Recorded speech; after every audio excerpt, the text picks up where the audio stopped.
840 series হিসেবে টেলিভিশনে আসছে, 3টা চ্যানেলে একসাথে আমরা দেখাতে পারছি। এইটা নিয়ে তোমার ফিলিংস বা তোমার কেমন লাগছে?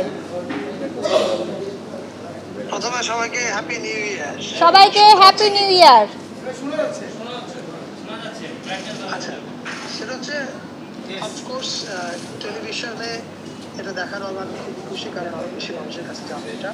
কিন্তু একটা জিনিস পরিষ্কার করা প্রয়োজন যে সিনেমা হলে কিন্তু ছবিটা সিনেমা হলে থাকছে ডিফারেন্ট ভার্সন, আর সিরিজ হিসেবে যখন দেখবে তখন একটু ডিফারেন্ট ভার্সন দেবে তারা। এটা একটু এক্সটেন্ডেড, একটু লম্বা, একটু বড়, আরও বেশি ম্যাটেরিয়াল আছে। আর এই যে ভিন্ন দুইটা মাধ্যমে যাচ্ছে, আমাদের এর এর পেছনে একটা কারণ আমার কাছে মনে হয় যে এখন আমাদের মানে মানুষের দেখবার মিডিয়াম চেঞ্জ হয়ে গেছে। ফলে সিনেমা হল, টিভি, এমনকি একই জিনিস রিল আকারেও তো যাবে। ফলে রিল আকারেও অনেক মানুষ এগুলো কনজিউম। ফলে যখন আমরা রিল আকারে থাকবো তখন নিশ্চয়ই এটার ডিস্ট্রিবিউশনের ভূমিকা ডিফারেন্ট হবে।